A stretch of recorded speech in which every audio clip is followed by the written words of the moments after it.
بسم اللہ الرحمن الرحیم۔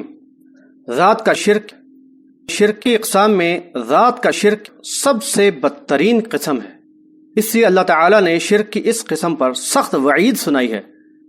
سورہ مریم آیت نمبر 90 میں فرمایا، اعوذ باللہ من الشیطان الرجیم، تکاد السماوات یتفطرن منہ وتنشق الارض وتخر الجبال ہدا۔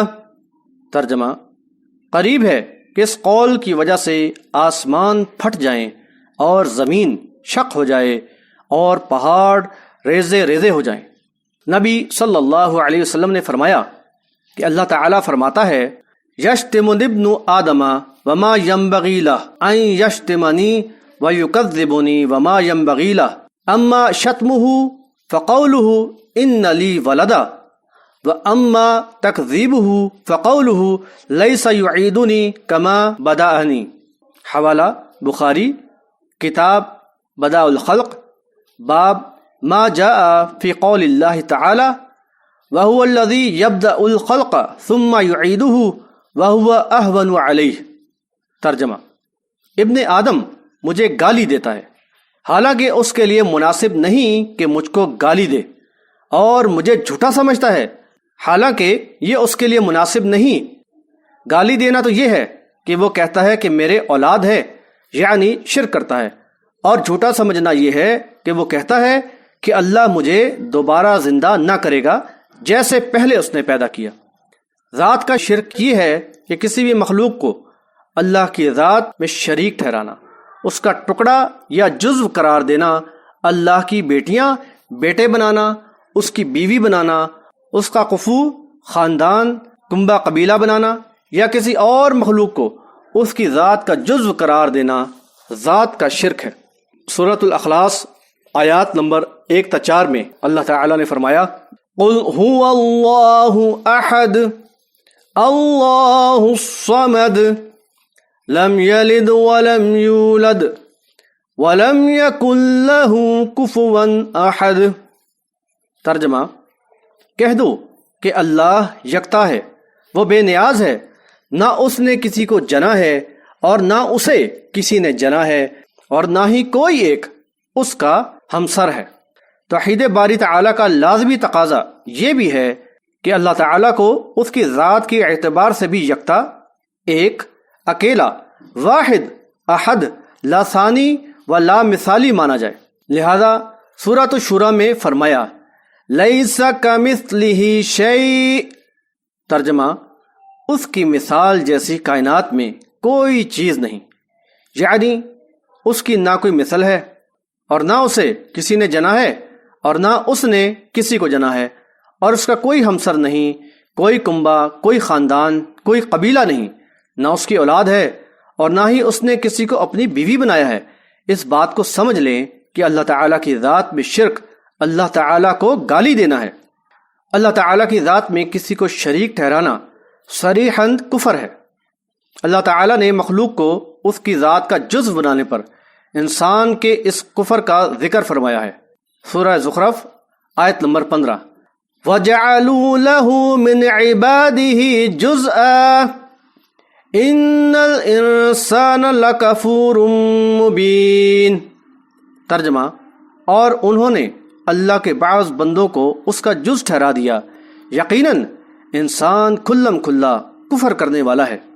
تقابل ادیان، مشرکین مکہ کا عقیدہ، سورۃ النحل آیت نمبر 57، وَيَجْعَلُونَ لِلَّهِ الْبَنَاتِ سُبْحَانَهُ وَلَهُم مَّا يَشْتَهُونَ۔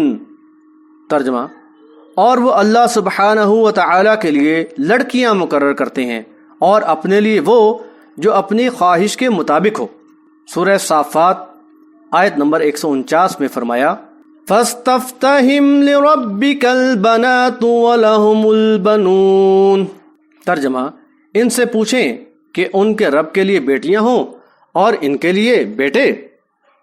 اہل کتاب یہود و نصارہ کے عقائد، سورۃ التوبہ آیت نمبر 30، وقالت اليهود عزير ابن الله وقالت النصارى المسيح ابن الله ذلك قولهم بأفواههم يضاهئون قول الذين كفروا من قبل قاتلهم الله أنى يؤفكون۔ ترجمہ، یہود کہتے ہیں عزیر اللہ کا بیٹا ہے اور نصرانی کہتے ہیں مسیح اللہ کا بیٹا ہے۔ یہ قول صرف ان کے منہ کی بات ہے، اگلے منکروں کی بات کی یہ بھی نقل کرنے لگے۔ اللہ انہیں غارت کرے، وہ کیسے پلٹائے جاتے ہیں۔ عیسائیوں کا عقیدہ تثلیث، اللہ تین میں سے ایک ہے، نعوذ باللہ۔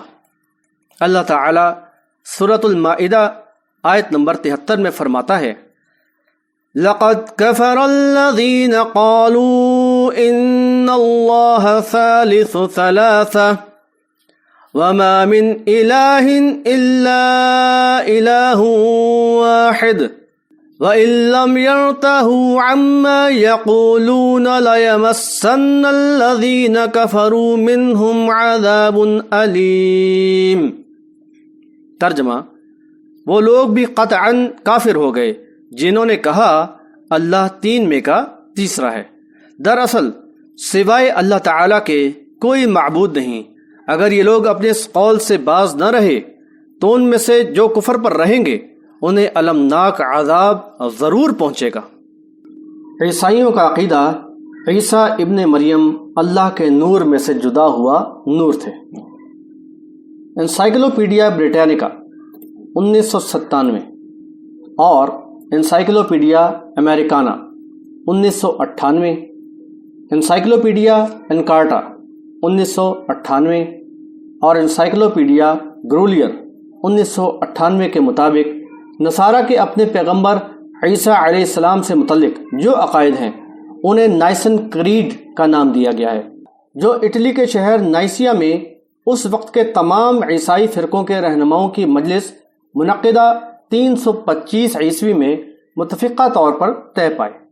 اس نائسن کریڈ میں ان کا عقیدہ اس طرح بیان کیا گیا ہے: We believe in one God, the Father Almighty, maker of all things visible and invisible, and in one Lord Jesus Christ, the Son of God, begotten from the Father, only begotten, that is, from the substance of the Father, God from God, light from light, true God from true God, begotten, not made, of one substance with the Father, through whom all things came into being, things in heaven and things on earth, who because of us men and because of our salvation came down and became incarnate, becoming man, suffered and rose again on the third day, ascended to the heavens, and will come to judge living and the dead, and in the Holy Spirit۔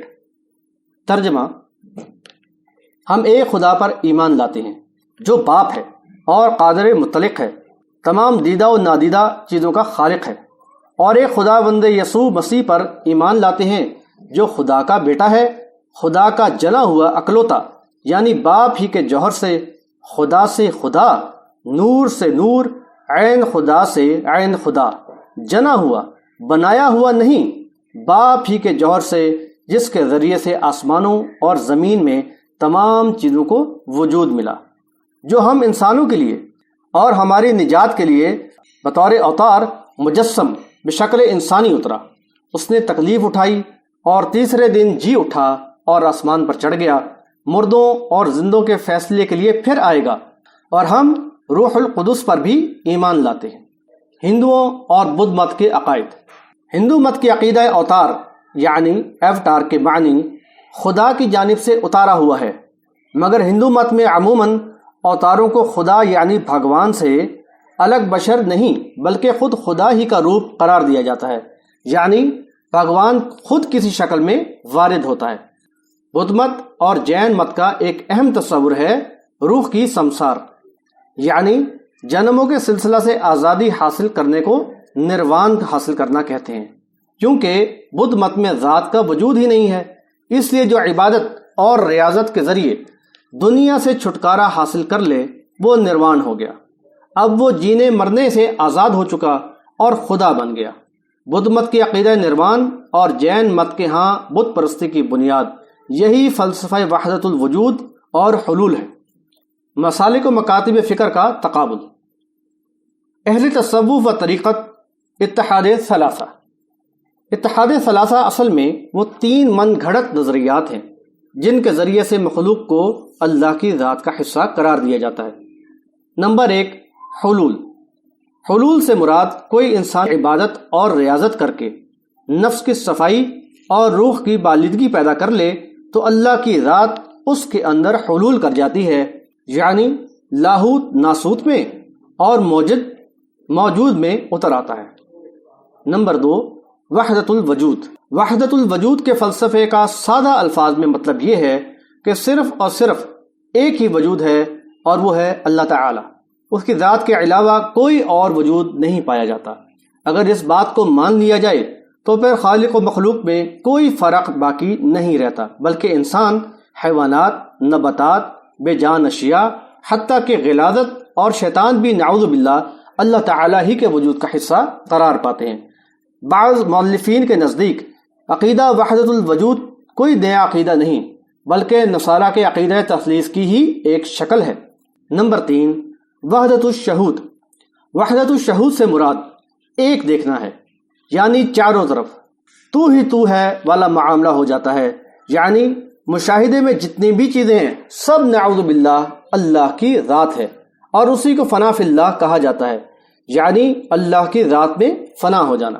یہ تینوں عقائد گو کہ الگ الگ بیان کیے جاتے ہیں اور ان کی الگ الگ تعریف کی جاتی ہے، مگر تھوڑے بہت اختلاف کے باوجود اور نتیجے کے اعتبار سے ایک ہی ہیں۔ انشاءاللہ اگلی اقساط میں ان سب عقائد پر تفصیل بیان کی جائے گی۔